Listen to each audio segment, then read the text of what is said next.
Well, hello everyone. This is Dr. Pan with my latest talk on dancing, the healing modality, the magical healing modality of dancing. Very excited about this talk. I put a lot of enthusiasm and thought into it, and of course I've lived it. I don't like to write or talk about things that I have not experienced or lived myself, unless I have to, obviously. Anyway, so the title is To Dance or Not to Dance. My friends, to be your authentic self is the only true goal worth pursuing, as it is the only road to freedom. To follow your heart wherever it may lead you, to manifest or sing your unique metaphorical song, that's what I mean, which equals the full and glorious expression of your talents and abilities that could be your ineffable destiny if you become aware of it and focus on it as a goal, and so long as you do not hurt yourself or others. My normal disclaimer here, I'm talking about normal God-force love people here, not those who are under and or needing medical mental health treatment. My love to you if you do. There is a lot of healing from that. I know I've helped many people as a teacher, as a facilitator, to heal from that. The God Force, the creative infinite intelligence does the healing, not me, my friends. I am merely the teacher, the modern shaman, the guide. I did my doctoral dissertation on just one thrilling modality that primitive peoples used to heal, because they have many modalities. Anyway, the one that I chose was dancing. Okay, here's a fact. By the way, a lot of this info will be in the form of the article. All the URLs will be in the information section of the YouTube video. Alright? Okay, so don't stress. It's all there. Just click on the article and it's all there. All the science to back up my talk that this is not quackery. For example, there's such a thing as the American Dance Therapy Association. Alright? And you'll see the URL in the information box. So, I quote from their site, "What is dance movement therapy? Based on the empirically supported premise that the body, mind, and spirit are interconnected, the American Dance Therapy Association defines dance/movement therapy as the psychotherapeutic use of movement to further the emotional, cognitive, physical, and social integration of the individual." End quote from their website. Now, in the information box, lots of science proves the benefits of dance therapy. Even Harvard, okay? So, if you're scientifically minded, information box.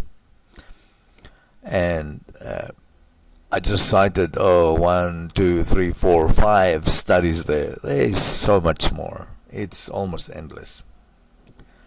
And amazingly enough, and yet not, there's also an article on dancing, how therapeutic dancing is for the homeless among us. My God, no one should be homeless.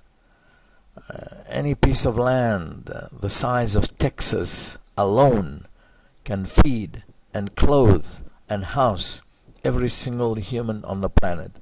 So to me, It is insanely sad, insanely criminal, I would even say, for there to be homelessness on the planet. My heart so goes out to them, to all the mummies and daddies and children and brothers and sisters who are victims of the economic slavery 99% of us suffer under. So, to quote from that study, "It gives me purpose," is the title, "The Use of Dance with People Experiencing Homelessness" by Melissa Knestout, Mary Ann Devine, and Barbara Verleza. Forgive me for obviously mispronouncing those names. The abstract now, just to quote from them, still quoting. According to the National Coalition for the Homeless, 2009, there are approximately 1.35 million people who experience homelessness on any given day. That must be in the modern West. In Africa and in India, the numbers are phenomenally more. I mean, they're in the hundreds of millions, if not tens of millions. Psychosocial issues, continuing to quote from them, that these individuals must address to survive daily vary, but most common are depression, stress, alienation, lack of continuity in their life, and uncertainty of their future. Engagement in leisure is one way to reduce the various psychosocial consequences of homelessness. Thus, the purpose of this case report is to discuss the benefits of a leisure activity, specifically a structured dance class for adults experiencing homelessness. The intent of the class was to decrease stress, increase positive feelings, encourage self-determination, and learn how dance can be used as a coping mechanism.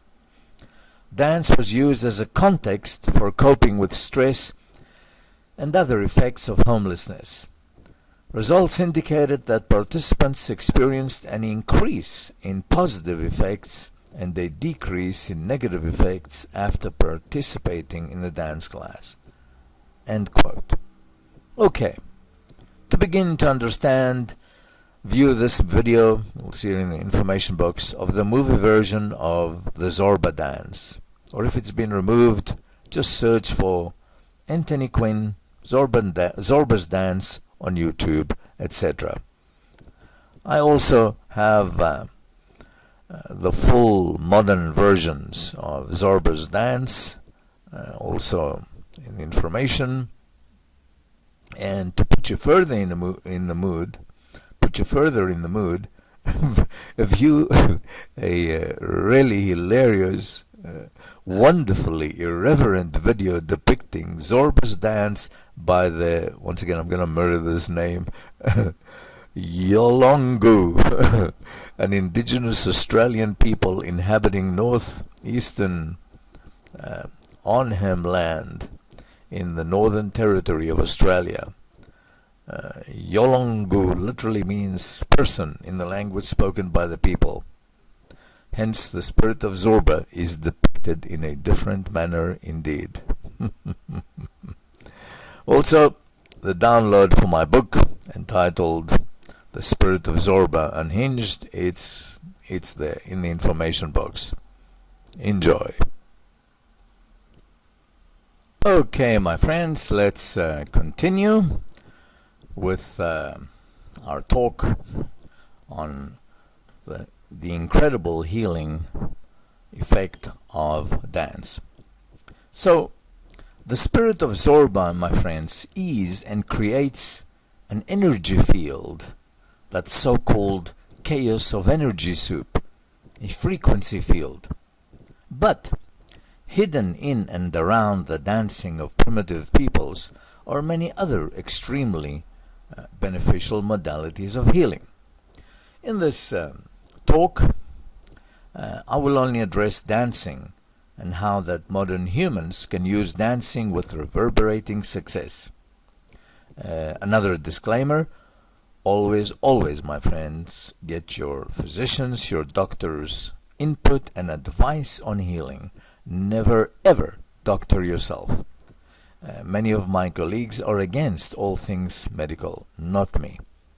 I love doctors. Thank God for them. They save our lives and alleviate our pain every day. Please, I want us to be clear on that. Okay? Alright, end of the disclaimer.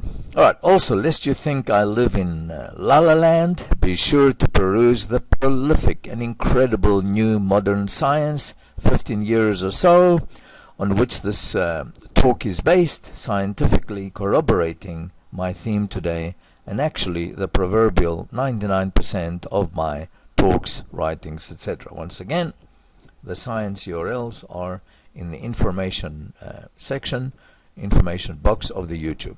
So, although my bloodlines or my ancestry consist of part Hellene, as we Greeks call ourselves, we don't call ourselves Greek, we call ourselves Hellenes, Hellenes, and we call Greece Hellas. I'm also part Russian Jew, part Pharaonic, and part Byzantine. However, I was born and bred in my beloved Africa, hence my interest in shamanism and primitive societies. An African witch doctor, or shaman, saved my life when I was stung by a poisonous scorpion at the tender age of 5. I was 5 years old in my native Africa. We lived about 1.5 hours away from the nearest medical facility, so there was no rushing to hospital. It was too far to go to. Besides, my dad with the car was not there. He was at work, and it would take him 1.5 hours to get there, another 1.5 hours to the hospital. So it was up to the shaman to help me. The pain was intense, causing me to cry out in anguish as the scorpionic poison was coursing through my veins, heading for my 5-year-old heart. So it was do or die. The shaman sliced open my big toe, where I was stung by the scorpion, sucked the blood and spat the poison out repeatedly. Suck, spit, suck, spit. Miraculously, I did not pass out from the pain. I've always had a huge threshold for pain and been able to withstand incredible pain. Instead, I watched with fascinated disembodiment, in a way, as he performed his shamanic miracle. I also witnessed him chanting in his, shall we say, Aboriginal African language. So something, a supernatural energy field of some sort, was also a component of this emergency healing intervention. So let's examine just one of the key elements responsible for vibrant health among primitive peoples. Very, very perfunctorily, as I say, because an in-depth look would take many volumes. For that, look out for my book in the information box. Now, also in the information box, I have the link from a medical doctor, the celebrated Dr. Lisa Rankin, which she's entitled Loving Community Equals Health. Alright, I'd like to quote a little bit from that. Are you lonely? Are you stressed at work? Are you depressed? What would it take to alleviate your loneliness? Cut back your job stress and get happier. End quote. In other words, a loving community equals health. Or, if you believe that your way works, because I'm open-minded and I go down many roads, then it will, even if it's loneliness in the desert. But that's another talk. So belief is everything, my friends. That is the only road to health and happiness. I then cite the YouTube video of Dr. Bruce Lipton on belief, the full documentary. Enjoy that. Dr. Lisa Rankin, again, I quote, "The effects of loneliness on the body. What researchers found is that the tight-knit community living in multi-generational homes and enjoying communal dinners and frequent festivities provided solace from the loneliness so many people feel. The love and support of others in the close-knit community alleviated the stress and overwhelm many lonely people feel.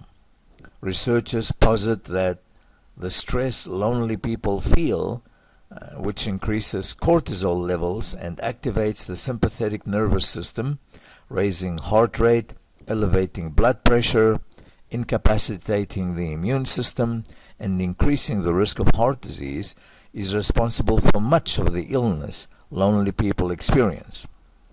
Because the people of Roseto, Dr. Rankin says, never felt alone, they rarely died of heart disease. Most died of old age, even though they smoked, ate poorly, and drank.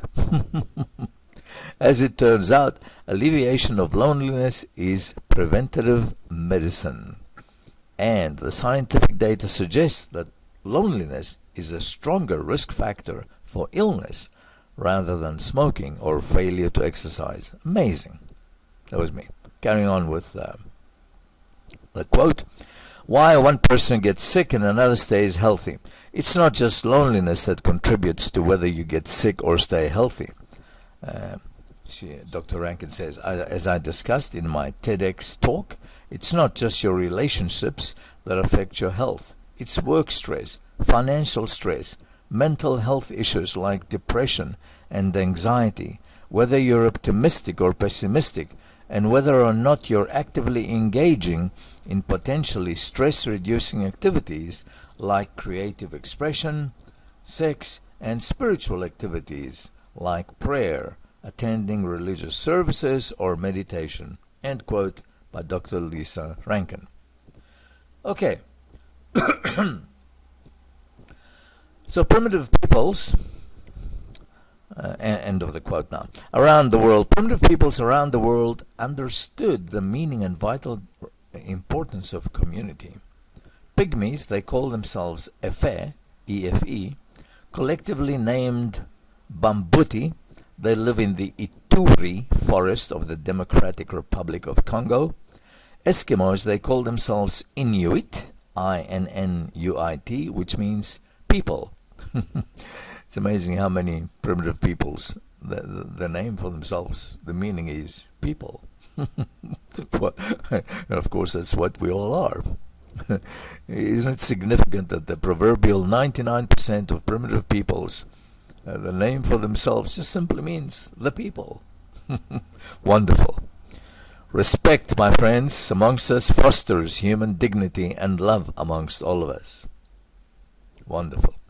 Bushmen, they call themselves San, S-A-N, and even the ancient Greeks, Hellenes, punished offenders of the community with some form of exile. So all these people, the Efe, the Pygmies, the Inuit, the San peoples, the Bushmen, the Eskimos, all of them punished offenders of the community with some form of exile. For example, the Inuit laughed at a thief whenever they saw him or her. The result of such exile, the proverbial 90%, 99% of the exiles committed suicide, my friends. So necessary was community that they literally died once they were branded as outcasts. Interestingly enough, most of the names that Native American tribes have for themselves also mean the people in their own language. Tribes, the Native American tribes also practiced ostracization or exile for offenders. Now, antithetically, the practice of dance among primitive peoples, practiced in their community settings, usually around the fire at night and after they digested their dinners, of course, was a miracle modality in healing, my friends. Innumerable so-called incurable illnesses were healed. After my sad divorce, which I vehemently did not want or seek, I tried for 5 years to get my wife to change her mind, but to no avail. Anyway, it was dancing 4 to 5 times a week that saved my sanity, my health, my equilibrium in every way, my friends. The first Cleo, quote unquote, short for Cleopatra, that I ever regressed as a hypnotherapist was a dark, inviting, lithe, and handsome creature, full of that indefinable Mediterranean fire and flair, and she emitted pheromones that made every male within a 3-block radius drool with lust for her, and I mean love. Heck, you know what I mean. I thought she was an irritating little twerp when I first met her. She would annoyingly tug at my shirt sleeve whenever she had a question and would rarely stop talking. But I grew to like her, my friends. A lot. A real lot. I made it quite clear to her that I would regress her as a friend and not as a client because I felt a romantic interest in her. So we became fond friends and lovers. We discovered we both had a ravenous thirst for dancing, and every week, say 4 to 5 times a week, we would regularly dance the night away, smoking cherry-flavored cigarillos and drinking Kahlua liqueur interspersed with wine spritzers for her and Johnny Walker Black for me. I cannot tell you how wonderful it was to hold my Cleo in my arms and twirl her around the dance floor, or just gyrate rhythmically opposite her, often imitating the primitive urges of the sand peoples, the bushmen of my birth continent, Africa. And they say they're the oldest inhabitants of our planet. Historically, that is. History has of late been proven to be an illusion, as mainstream science has recently published that they have proven we'll live in a holographic matrix where nothing, not even time, exists. See the science in the information box for that. Anyway, we would dance the night away, Cleo and I, making moves our European counterparts would find awkward to emulate.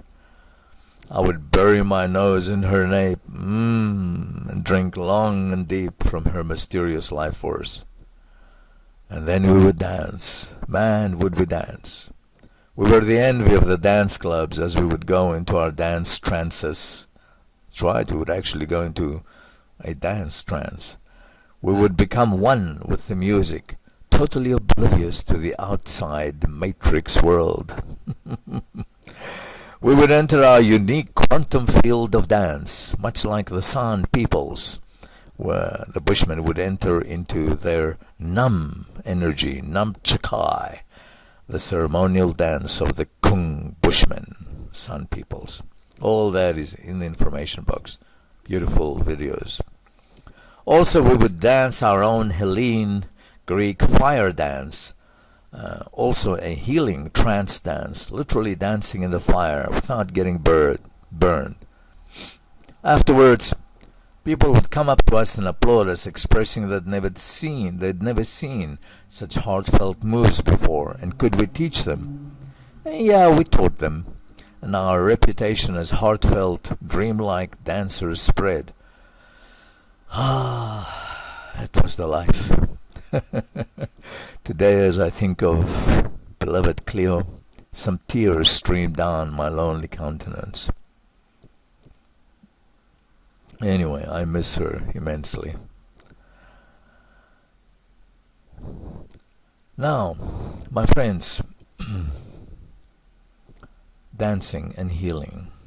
I want to further go into a little bit into what dancing has to do with healing. Everything, my friends. Everything. Dance in any form, but especially when done in a community setting, has an immediate otherworldly healing effect. As I said earlier, my discoveries and the thrilling story is a book now that I wrote that you can instantly download. Check the information box. It's called The Spirit of Zorba Unhinged. The Spirit of Zorba Unhinged. by Dr. Pan Gabriel. At some point during my dances with my Cleo, the spirit energy field of the healing balm of Gilead, to quote, would overtake us, and the scientist in me, detached as he always is, would disengage from the trance me and become the observer of how the deep wounds of loneliness, abandonment, despair, existential angst that was so vividly displayed and etched on Cleo's face and mine would begin mellowing as we gyrated on the pista, Helene for dance floor. Mellow, mellow, mellow, gyrate, gyrate, gyrate, dance, dance, dance, hug, hug, hug, kiss, kiss, kiss, etc., etc. Till those wounds were totally transformed into quantum fields of ecstasy. Not the drug kind. No drugs here, okay? Just dance. Cleo's face would start to shimmer and glow translucently. Other people would tell us they observed this wow effect on both of us. We were in trance, so we could not see it on ourselves. And other mainstream scientists have also observed this effect. They have named it manipulating quanta. Cleo and I were, for the 2 years we spent dancing together, always transported to the Elysian fields of ancient Hellas, Greece, as we played with the quanta as well.